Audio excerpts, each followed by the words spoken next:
Alors bonjour, on va aujourd'hui continuer le cours que l'on avait commencé euh, avant ces problèmes de coronavirus. On parlait de particules dans des champs électriques uniformes. Alors, on a vu dans ce cours que dans un champ électrostatique uniforme, il y avait proportionnalité entre les tensions, entre les équipotentiels et les distances qui séparaient ces équipotentiels. Donc par exemple ici, on a U1 sur D1 qui est égal à U2 sur D2, qui est égal à U3 sur D3, etc. Donc il y a proportionnalité. Donc c'est une propriété intéressante. Avec cette propriété, on va pouvoir affecter à chaque équipotentiel ici une valeur de potentiel. Valeur de potentiel à chaque équipotentiel. Alors bien sûr c'est un choix. C'est un choix. Il suffit de respecter les différences de potentiel. Alors ici dans mon exemple, j'ai considéré trois choix.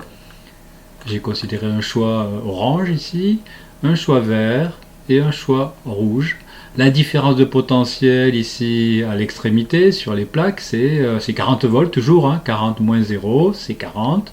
20 moins 20, c'est 40.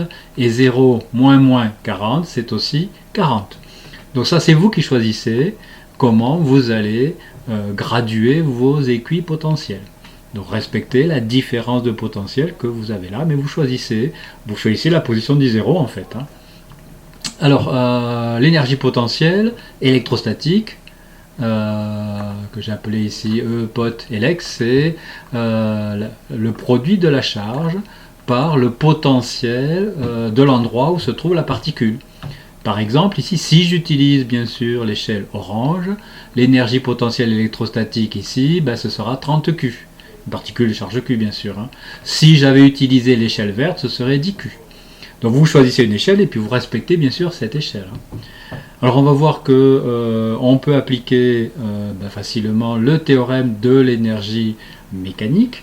Alors en général, dans les problèmes que l'on va faire, on aura un système conservatif, il n'y aura que la force électrostatique, donc on aura conservation de l'énergie mécanique. Donc le problème de trouver les énergies potentielles, ça va être juste de faire le produit de la charge par le potentiel, parce que vous aurez gradué votre système, et donc ce sera très facile de faire ça.